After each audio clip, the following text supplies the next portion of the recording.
100 doctors and 1,500 PAs. I'm speaking to you today concerning these matters based on the wealth of data that we have and that I've looked at.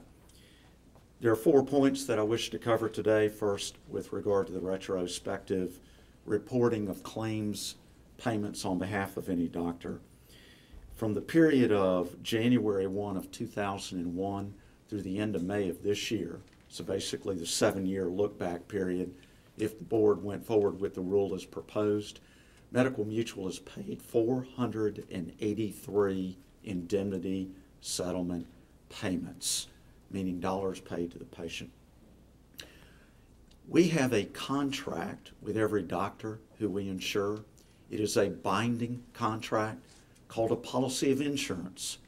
One of the provisions in that contract gives the doctor the unfettered right to provide his or her consent in writing as to whether their claim can be settled by us.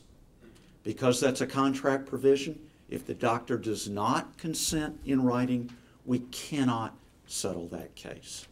In every single one of the 483 payment cases that I just indicated, we obtained from our policyholder, consistent with their contract, a written consent to allow us to settle the case.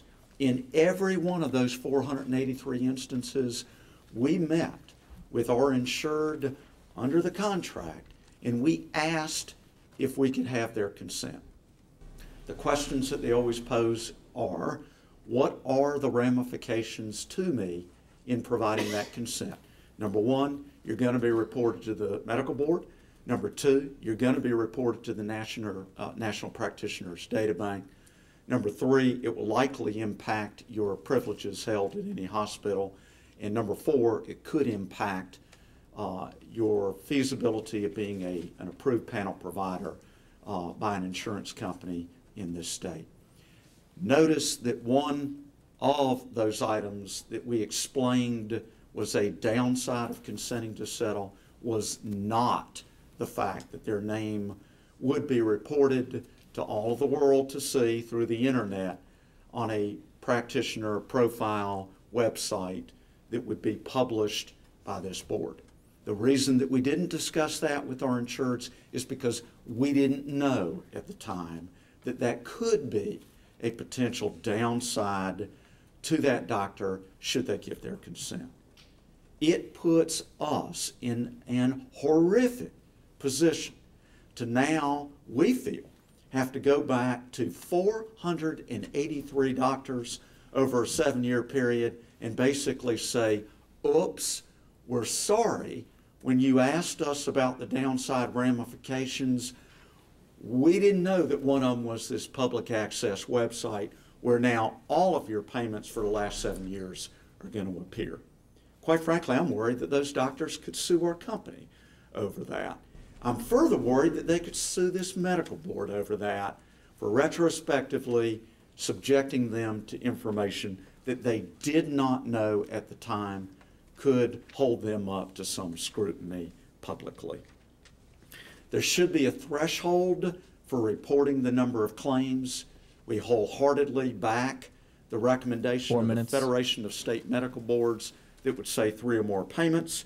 We further believe that there ought to be a $100,000 threshold for getting any payment that shows up on the public access website. There are way too many doctors who run into problems that prevent them from moving forward with the defense of their case. It is unfair that under those circumstances that a payment that's reported shows up. Finally, I would ask the board to keep or pay particular attention to the part of the profiling rule that would require on a go-forward basis every doctor to report any change in their profile information within 30 days from that change occurring.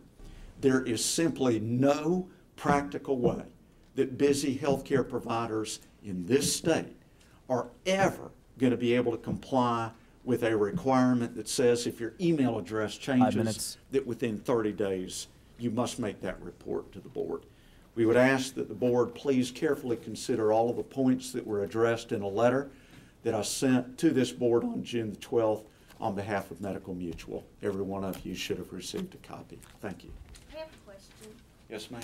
Those 483 payments, were they all individual? So in any case of that 483, was it more than one person with more than one payment? That's a great question, and there were a few who had multiple cases, including one individual that had a significantly large number of those cases. Was there any more with more than two? Yes, ma'am. But you don't know exactly how many? The minority of those payments were made on behalf of doctors who had more than one claim. Most of the payments were just a provider who had a single claim within that 7-year period. Thank you.